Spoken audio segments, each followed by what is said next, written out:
சுல்தானா ஃபர்வின் சகோதரியை நான் விமர்சித்தேனா? Hi hello viewers, நான் உங்கள் லக்கி ஃபாத்திமா. நான் ஒரு வீடியோ போட்டிருந்தேன் பெண் கல்வி முக்கியத்துவத்தை பற்றி. மதங்கள் பெண்களை உயர்த்தின, மனிதன் பெண்களை தாழ்த்தினான்னு சொல்லி ஒரு வீடியோ.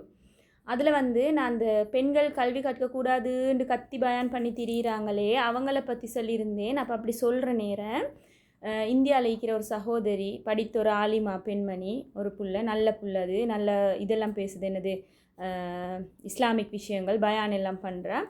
அவள் விமர்சிச்சு இருந்துச்சு ஒரு மௌலவி என்று சொல்லி தான் சொன்னேன். அதாவது நல்லா கேளுங்க, அந்த வீடியோ ஃபுல்லாக கேளுங்க. அதாவது ஒரு வீடியோவில் ஒரு மௌலவி கத்துறாரு. அந்த டிக்டாக் ஃபேஸ்புக் எல்லாம் தொடங்கின பிறகு பொம்புளையில் எல்லாம் பயான் பண்ண தொடங்கிட்டாள்கள். மேக்கப் பண்ணி கொண்டு ஒரு முந்தானியை போட்டுக்கொண்டு அல்லாஹ் அப்படி சொன்னான், ரசூல் இப்படி சொன்னாங்கன்னு சொல்லி பயான் பண்ணுறாங்கள்வல் அப்படின்னு சொல்லி ஒரு மௌலவி கத்துறாரு. அதில் என்னையும் பற்றி யாரோ மென்ஷன் பண்ணி வச்சுக்கி நான் பயானே பண்ணலை. அப்போ நான் ஏண்ட வீடியோவில் என்ன சொன்னேன்னு சொன்னால், சுல்தானா ஃபர்வின் போன்ற பெண்கள், முஸ்லீம் பெண்கள் நிறைய பேர் பயான் பண்ணுறாங்க இப்போ சோசியல் மீடியாவில். அது நல்ல விஷயம். அவங்க ஒரு சிறந்த பெண் ஆளுமை. சுல்தானா ஃபர்வின் அந்த சகோதரி, சின்ன சகோதரி உண்டு. அவங்களுக்கு சின்ன வயசு, பெரிய வயசு இல்லை, நல்ல பேச்சு திறமை. தமிழ் அவங்களோட சூப்பர். அவங்க நல்ல பேச்சு திறமை கொண்ட ஒரு தமிழ் நல்ல ஆளுமையுடைய ஒரு பெண்மணி. அவள் நான் விமர்சிக்கல. அவங்கள மாதிரி ஆளுமைகள் உருவாக வேணும்னு சொன்னால் நல்லா படிங்க என்று தான் நான் எந்த வீடியோவில் சொல்லிக்கிறேன். பெண் பிள்ளைகளை படிக்க வைங்கன்னு சொல்லிக்கிறேன். எனக்கு நல்லா பிடிச்ச இன்னொரு டீச்சர் இருக்கிறாங்க இந்தியாவில், ஒரு மோட்டிவேஷன் ஸ்பீக்கர் ஃபர்வின் சுல்தானா. அவங்கள பற்றியும் சர்ச் பண்ணி பாருங்கள். அவங்களும் ஒரு முஸ்லீம் பெண்மணி. ஆனால் அவங்க இஸ்லாமிய ஆடையில் இல்லை, ஆனால் அவங்க சிறந்த பேச்சாளர். எனக்கு மிச்சம் பிடிக்கும் அவங்கள. அவங்க ஒரு இன்ஸ்பிரேஷன் எனக்கு. அப்படின்னு சொன்னால் அவங்க ஒரு ஊக்கம் எனக்கு. அவங்கள ஸ்பீச்சை பார்த்து நிறைய நான் ஆசைப்பட்டிங்கன்னா அவங்கள மாதிரி பேச வேணுமென்று கூட. அப்போ அந்த அளவுக்கு இல்லை. அப்போ அந்த மாதிரி பெண் ஆளுமைகள் சமூகத்தில் இருக்க காரணம் என்ன? பெண்கள் படிக்கிறது. நான் அதைத்தான் சொன்னேனே ஒழிய, நான் பயான் பண்ணுற பெண்களை பற்றியோ சோசியல் மீடியாவில் பேசுகிற பெண்களை பற்றியோ நான் விமர்சிக்கலை. நானும் அதைத்தானே செஞ்சு கொண்டிக்கிறேன். நான் பயான் பண்ணலை. நான் உளவியல் ரீதியான பேச்சுக்கள், அவேர்னஸ் வீடியோஸ் போடுறேன். அதோட என்டர்டெயின்மெண்ட் டைம் பாஸ்க்கு நான் 2 பாட்டை போடுறேன். அதுவும் கருத்துள்ள நல்ல பாடல்களை போடுறேன். இல்லாட்டி நான் வாகனத்தில் போகிற வர நேரம் என்ன சரி ஒரு பாட்டு போட்டுட்டு சும்மா அது போக்குள்ள ஒரு வீடியோ பண்ணி அந்த லொக்கேஷனை காட்டுறதுக்கு, அவுட் சைட் அது இது காட்டுறதுக்கு வியூவர்ஸ்க்கு அந்த வீடியோ போடுறேன். அப்போ 2-3 பேர் எனக்கு கமெண்ட் போடுறாங்க. என்னன்னு சொன்னால், நான் சுல்தானா ஃபர்வினை விமர்சிச்சேனா, நிறைக்குடம் தழும்பாதாம், குறைக்குடம் தானாம் தழும்பும். சரி, அவங்களோட பார்வைக்கு நான் குறைக்குடமாக இருக்கும். ஏண்ட கல்வி தகுதி என்ன? நான் என்ன படிச்சிக்கிறேன், நான் என்ன தொழில் செஞ்சேன், இப்போ என்ன தொழில் செஞ்சுட்டிருக்கிறேன், நான் 1000 முறை சொன்னாலும் அது நான் மற்றவங்களுக்கு விளக்கப்படுத்த வேண்டிய அவசியம் இல்லை. இறைவன் எனக்கு தந்த கல்வி தகைமை, இறைவன் எனக்கு தந்த அருள் அது எனக்கு போதும். அல்ஹம்துலில்லாஹ் நான் சாட்டிஸ்ஃபைட். அதில் பிறருக்கும் ஏதாவது பயன் கிடைக்கட்டும்ன்றனால தான் எனக்கு தெரிஞ்ச விஷயங்கள் இப்போ நான் எவ்வளோ விஷயங்கள் சொல்லி போட்டிருக்கிறேன். இதில் என் வீடியோக்கள் ஃபுல்லாக அவங்க பார்த்தில்லை, ஒன்றும் பார்த்தில்லை. இந்த அறக்குறையாக சொல்கிற ஒரு துண்டை பிடிச்சிக்கொண்டு விமர்சிக்க வாரே. எங்களோட மனுஷர்கிட்ட இருக்கிற பெரிய பிரச்சனை என்னன்னு சொன்னால், ஒரு பேட் லிசனராக இருக்கிறது. தெரியுமா? பேட் லிசனர்ன்னு சொன்னால் என்னது? ஒரு மனுஷன் சிறந்த மனுஷனாக வாழ்கிறதுக்கு குட் லிசனராக மாறணும். சிறந்த கேட்குறவர் லிசனர்னு சொன்னால் கேட்பவர், சிறந்த கேட்பவராக மாறணும். கேட்கிற பழக்கம் இல்லை உங்கள்கிட்ட, கேட்குற பழக்கம் இல்லை. அடுத்தவங்க சொல்கிறது அறக்குறையாகத்தான் கேட்குற, அறக்குறையாக கேட்டுட்டு விமர்சிச்சுட்டு திரியிற. திரும்பவும் நான் போட்டிருக்கிற அந்த வீடியோ ஃபுல்லாக அந்த விமர்சனம் செய்கிறவங்க ஃபுல்லாக பாருங்கள். நான் எங்கனைக்குமே அவங்கள சுல்தானா ஃபர்வின் சிஸ்டரை நான் விமர்சிக்க இல்லை. எனக்கு யாரையும் விமர்சிக்க வேண்டிய அவசியம் இல்லை. நான் உங்கள மாதிரி இல்லை, சரியா? நான் அந்த விமர்சித்து கொண்டு கொமெண்ட் போட்டு வாரீங்களே, உங்களை மாதிரி இல்லைண்ணா. எனக்கு எப்போவுமே அடுத்தவங்களை விமர்சிக்கிற பழக்கம் இல்லை. அந்த பழக்கம் இருந்துச்சு டீச்சராக இருக்கிற நேரம். அந்த பழக்கத்தை நான் விட்டு இப்போ 2 வருஷத்துக்கு மேலாகுது, சரியா? அதை விட்ட போகிற அந்த விமர்சிக்கிற பழக்கத்தை விட்ட போகிறத என் வாழ்க்கையில் நலவுகள் நடக்க தொடங்கிருக்கு, சரியா? அது மாதிரி நீங்களும் விமர்சிக்கிறவங்களா இருந்தால் அவங்களோட அந்த விமர்சன புத்தியை விடுங்க. விமர்சனம் நல்ல விஷயங்களா, நல்ல படிப்பு சார்ந்த விஷயங்கள், ஒரு விஷயத்தை தெரிஞ்சு கொள்ளணுமன்ற நோக்கத்துக்காக விமர்சிக்கிறது வேறு. அடுத்தவனை மட்டம் தட்டுறன்றதுக்காக விமர்சிக்கிறது சரியில்லை. இப்போ சொல்ல குறைக்குடம், சரி, நான் குறைக்குடம் தான். குறைக்குடமும் இல்லை, நான் ஒன்றுமே இல்லாத ஓட்டக்குடம், எம்டி குடம்ன்றே வச்சுக்கோங்க. அது உங்களுக்கு தேவையும் இல்லை. அதோட ஏண்ட நிறைத்தன்மை நான் எப்படியாப்பட்டவன்றது என்ன சார்ந்தவங்களுக்கு தெரிஞ்சால் போதும். நான் அதை பப்ளிக்கில் ப்ரூஃப் பண்ணி கொணிக்க வேண்டிய அவசியம் இல்லை. அதோட நான் யாரையும் விமர்சிக்கலைன்றதை நான் சொல்லிக்கொள்ள விரும்புகிறேன். ஏன்னு சொன்னால், நான் அப்படி விமர்சிக்கிற ஆளும் இல்லை. யார் என்ன சொல்கிறாங்கன்னு நான் பார்க்குறேன். அந்த சொல்கிற ஆளை பார்க்குறதும் இல்லைன்னா அவங்களோட கருத்தை தான் பார்க்குறேன்.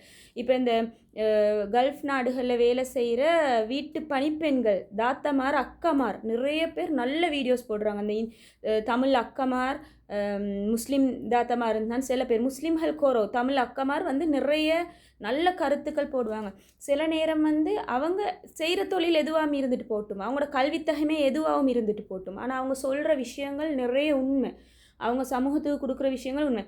நான் ஒன்று சொல்கிறேன், ஒரு மனுஷன், இப்போ நானும் நல்லா படித்தவத்தான், நானும் வந்து டிப்ளமா ஹோல்டர், ஒரு கவர்மெண்ட் டீச்சர், இப்போ டிகிரி செஞ்சிட்ருக்கிற ஒரு ஆள், படிச்சிக்கிறேன் ஆண்டு சரியா, படித்த 50 சர்டிஃபிகேட்டையும் இதையும் வந்து சுற்றி மூலையில் வச்சு கொண்டிருக்கிறேன் நானும். ஆனால் எங்களை விட அறிவு வந்து சமூகத்தில் படிக்காமல் வாழ்க்கையில் பட்டவங்க இருக்கிறாங்க தானே, அவங்கள்ட்ட சிறந்த அறிவு இருக்கி சரியா. நான் உண்மையாக நிறைய பேரை கண்டிருக்கிறேன். இந்த உண்மைக்கும் வாழ்க்கையில் வந்து கல்வி, ஏட்டுக்கல்வியை விட அனுபவ கல்வி வந்து சிறந்தது. அதை இந்த சொல்லிட்டு வரவங்க வந்து யோசிச்சுக்கோங்க. அப்படியே மற்றவங்கள இதாக்குறீங்களே, நான் உண்மையாக கேட்டேன்டா உங்களோட தகைமை என்ன? இப்போ எனக்கு இருக்கிற தகைமைகளை வந்து நான் 4-5 வீடியோவில் சொல்லிக்கிறேன். அப்படி இருக்க போய்த்தான் நான் இப்போ மார்க்கத்தை பற்றி பேசிக்கிறேன் சில வீடியோக்களில். நான் 12 வருஷம் இஸ்லாம் டீச்சராக இருந்திக்கிறேன். எனக்கு வந்து தகுதி இருக்கி, நான் அட்வான்ஸ் லெவல் பிள்ளைகளுக்கும் இஸ்லாம் படித்து கொடுத்திருக்கிறேன். அதனால் வந்து எனக்கு தெரியும் சரியா. எனக்கு வந்து மார்க்கம் தெரிஞ்சனால தான் நான் மார்க்கம் பேசிக்கிறேன், தெரியாத விஷயத்த பேசிட்டு வரல. அப்போ விளக்கம் இல்லை, அது இல்லை, இது இல்லைன்னு இப்போ எனக்கு சொல்லிட்டு வராக்களுக்கு தாராளமாக வந்து விளக்கம் கொடுக்கலாம். நான் வானான்னு செல்றல்லே, நான் வந்து உங்களை பிடிச்சிக்கொள்ள போகிறேன் இல்லை. அதோட வந்து இந்த கல்வித்தகமையை பற்றி பேசுகிறாக்கள் தான் சார். எனக்கு அல்ஹம்துலில்லாஹ் கல்வித்தகமை இருக்கி, ஆனால் அந்த கல்வி ஒன்றை மட்டும் வச்சு மனிதன தகுதியை மதிக்காதீங்க. எனக்கு இருந்தாலும் என்னையை விட நல்ல சிறந்த பேச்சு பேசுகிறவங்க, சிறந்த கருத்துக்கள் சொல்கிறவங்க சமூகத்தில் இருக்கிறாங்க. படிக்காத மேதைகள் நிறைய பேர் இருக்கிறாங்க. அவங்களோட சில ஸ்பீச்சை பார்த்தா உண்மைக்கு நினைக்கும், இப்போ நாங்கள்லாம் என்னத்தை, எங்களுக்கு படித்து மூளை இல்லை.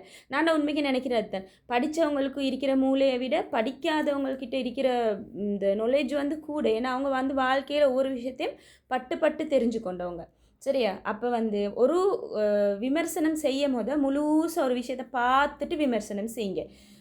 சும்மா வந்து தனக்குத்தான் எல்லாம் தெரியும்னு சொல்லி தவளை மாதிரி கத்துறது வந்து சரியில்லைண்ணா, தவளை மாதிரி கத்துறே சரியில்லை. இப்போ நான் வந்து அவேர்னஸ் வீடியோ போடுறேன்டா, எனக்குத்தான் எல்லாம் தெரியும், இதுதான் சரின்ட்டு நான் ஒரு வீடியோலையும் சொல்லலையே. நான் சொல்கிற கருத்துக்களை கூட இதுதான் சரி, எனக்குத்தான் தெரியும், இதுதான் சரி என்று சொல்லலை. இது ஏண்ட கருத்து, உங்களோட கருத்துக்களை பதியுங்க எனக்கு தான் சொல்கிறேனே ஒழிய, நீங்கள் கருத்து பதிகிற நேரம் நீங்களும் மரியாதையாக பதிய தெரிஞ்சுக்கோ. அந்நிய மத சமூகத்தவங்க எப்படி பசந்தாக நடந்து கொள்கிறாங்கன்னு பாருங்களேன். உண்மையாக அந்த கிறிஸ்தவ சகோதர சகோதரிகள், இந்த இந்து சகோதர சகோதரிகள் பார்க்குற நேரம் ஆசை. நேற்று ஃபுல்லாக அந்த நான் போட்டிருந்த அந்த கிறிஸ்மஸ் விஷஸ் வீடியோவுக்கு வந்து ஃபுல்லாக இங்கிலீஷில் கமெண்ட்ஸ் போட்டிருந்தார். நானும் ஃபுல்லாக இங்கிலீஷில் அவருக்கு ரிப்ளை பண்ணியிருந்தேன். கடைசியாக வந்து அவர் சொல்லியிருந்த விஷயம், நீங்கள் எனக்கு பதில் தந்த விதம் வந்து உண்மைக்குமே மனிதாபிமானமாக இருந்துச்சு. அவர் போட்டிக்கிறார் பாருங்கள், போய் தந்த வீடியோக்கு பண்ணிய கமெண்ட்ஸில். மனிதாபிமானம் அறிக்கை சிஸ்டர், உங்களுக்கு வந்து எந்த நேரமும் ஓல்மைட்டி அல்லாட அருள் கிடைக்கும். அவர் போட்டிக்கிறார், அல்லாண்டு டைப் பண்ணி போட்டிக்கிறாரு. அல்லாட அருள் கிடைக்க வேணும்னு நினைக்கிற அவர் ஒரு கிறிஸ்தவர். அல்லாட அருள் கிடைக்கணும், எப்பைக்குமே இயற்கைக்கும் உலகத்துக்கும் பிரபஞ்சத்துக்கும் இயற்கைக்கும் ஒரே கடவுள் தானேன்னு சொல்லி அவர் போட்டுக்கிறாரு. அப்போ உண்மைக்கும் எவ்வளோ சந்தோஷம் அதெல்லாம் பார்க்கல. அப்படி இந்த ஒரு அழகா நாலேஜபிளாக அந்த மனிதநேயத்தோட ஒரு கமெண்ட் டைப் பண்ணுங்களே. அதை விட்டுட்டு நரகத்துக்கு போய்த்திருவா, ஈயத்தை காய்ச்சி ஊற்றிடுவாங்க, அப்படி இல்லாட்டி வாரது உனக்கு நீ யார், அவங்க அப்படி பேசுகிறாங்க, அவங்க சபரிமலை படித்தவங்க, சுல்தானா பர்வீன் படித்தவங்க, நீ யார்? நாங்களும் படித்து தான் பேசுகிறேன் சரியா, படித்து பேசுகிறேன். ஒவ்வொருத்தருக்கும் ஒவ்வொரு குவாலிஃபிகேஷன் இருக்கு. உலகத்தில் வாழ்கிறவங்க ஒவ்வொருத்தருக்கும் ஒவ்வொரு குவாலிஃபிகேஷன் இருக்குது. எல்லாத்துக்கும் ஒரே குவாலிஃபிகேஷன் இல்லை. அதை விட இப்போ நாங்கள் படித்து பேசுகிற எங்களை விட இந்த படிக்காமல் வாழ்க்கையில் பட்டு பேசுகிறாங்களே அவங்கக்கிட்ட நிறைய படிப்பு இருக்கு. அதனால் வந்து யாரையும் அண்டர்ஸ்டிமேட் பண்ணாதீங்க. அவங்களோட இந்த ஒவ்வொருத்தருக்கும் ஒவ்வொரு தகுதி இருக்கு. அப்போ யாரையும் விமர்சிக்கும் போது தண்டை தகுதியை வளர்த்துக்கொள்ள பாருங்கள். இப்போ புது வருஷம் வருது 2026. தனக்கிட்ட எது இல்லையோ அதை நாங்கள் வளர்த்துக்கொள்ள பார்ப்போம், அடுத்தவனை நோண்டி இருக்காமல். அப்போ நாங்கள் வளருவோம், நாங்கள் வளர்ந்து பிறர் வளர்கிறதுக்கு உறுதுணையாக இருப்போம்.